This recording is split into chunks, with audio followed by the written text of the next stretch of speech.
Hello and welcome to episode 186 of the Book Binge for another McCarthy review. As you may know, over the rest of October, we're covering up the rest of the McCarthy books that I haven't reviewed up to this point because I had recently, if you can call like 3 months ago at this point, recently finished up his bibliography, where on the second to last one of my new McCarthy reads, technically speaking, this week we're covering Suttree for an extra bonus episode on a Sunday because, well, I need to get through McCarthy books on this show pretty soon, otherwise they're going to be running through until like the middle of next year. Gonna end up not prioritizing them, and I want to put a wrap on this since I did recently finish all the novels. So that's what we're doing today, is covering Suttree, easily McCarthy's longest novel, for better or for worst. I definitely had some reservations going into this one on account of it being his longest book, so let's talk about how things went.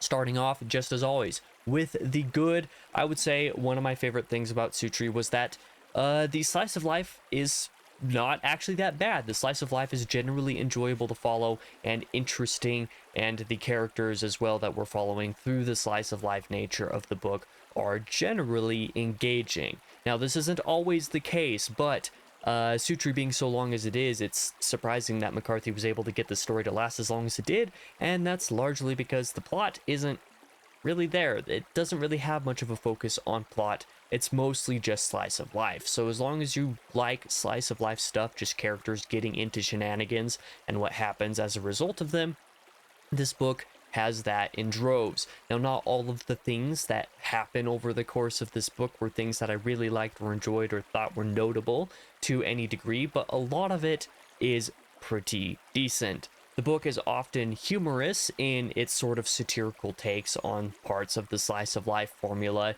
There are plenty of scenes that are super memorable on account of just how off the wall funny they kind of are. This book actually had me like laughing out loud a couple of times, which was pretty surprising. McCarthy normally is not one that I would associate with having strong emotions in that sort of sense, we'll say, especially since a lot of his stories are a little bit darker and not necessarily funny.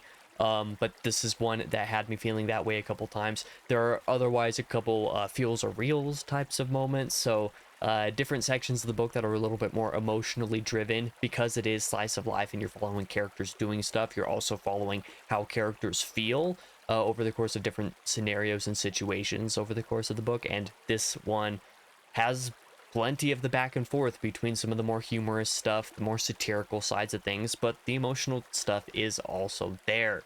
The great and memorable moments that I have kind of referenced are definitely really great and super memorable. Most particularly, every time I think of Suttree, I think of watermelons. If you've read the book, you know exactly why that is, and you're probably laughing about it because it's just so, kind of off the wall, kind of weird and funny type of things with this book.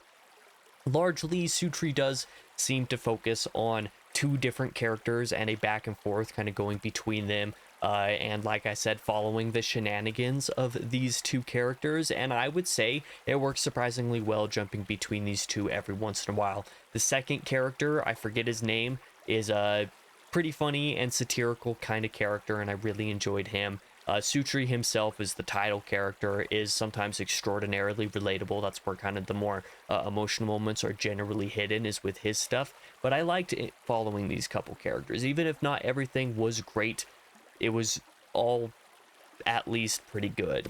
That's basically how things go with Suttree. But as you will see in a video coming next month where I rank and talk about all 12 of McCarthy's main novels, Suttree is probably the most average book I've ever read in my life, and some of the bad is a lot of the reason for this. I enjoyed the slice of life material in this novel overall, but there is no story, there is no plot, there is no real drive to it, and that makes it pretty hard to get through, especially when it is by far McCarthy's longest book. McCarthy's slow pace isn't always my thing, we'll say, and Suttree definitely has its moments of like, okay, well, like, I'm enjoying this enough, but I want there to be something more engaging. So the funny or emotional moments were engaging in their own right, but not always because they necessarily related to anything else. They felt more like bits of really great material hidden within the novel, while a lot of it is just kind of okay. It just kind of is what it is most of the time. When the book's not great, it's just, kind of a little bit boring, a little bit slow paced, doesn't really have any drive to it. So it's hard to get through, even though I plowed right through it, mostly because I was just, ready to be done with McCarthy's stuff. So I listened to this one over a quite short period of time, but it definitely really, really ended up with, like I said, the non-great moments just being, you know, existing is basically how we'll say, because there is no real plot going on with the story. The slower moments, the moments that aren't quite as memorable, definitely felt like they weren't necessary, and that's ultimately what it comes down to. When the characters aren't supremely interesting as well, this is another point.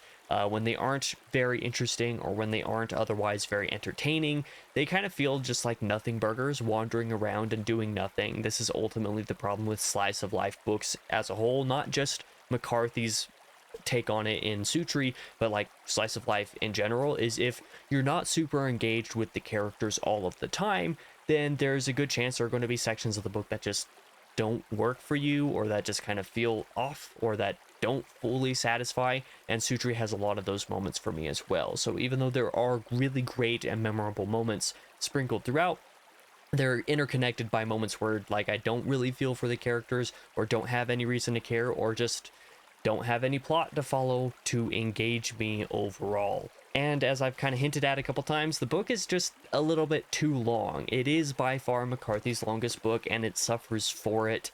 Plenty of fun moments, plenty of memorable moments, but there's also plenty of not fun and not memorable moments that just kind of bring the average down.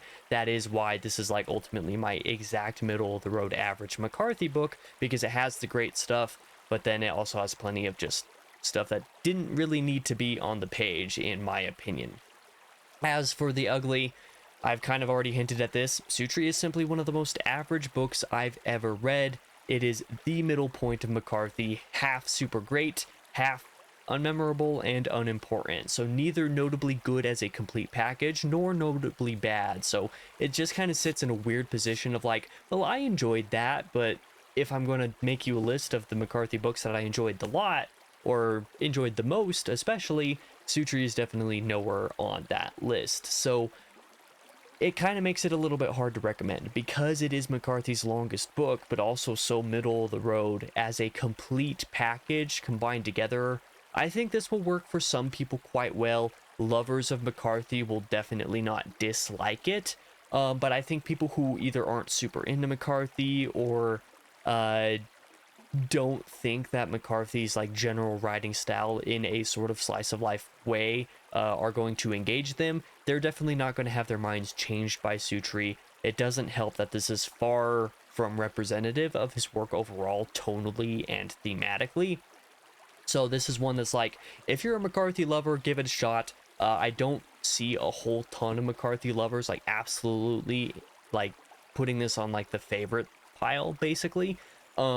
But I don't see people who are fans of McCarthy disliking it. And if you're a fan of McCarthy, you've probably already read it, is basically the thing. You already plan to read all of the books because he only has 12 of them.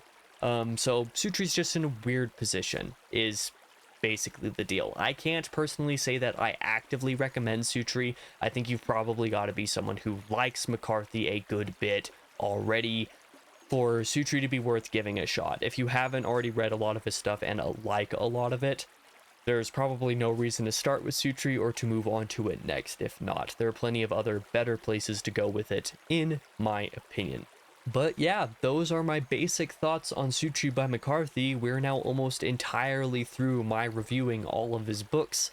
Come back in, let's see if I can do time. I believe it's a week from this Tuesday, so in about 9 days from this video's release will be my review of Blood Meridian, the final McCarthy book that I read for the first time.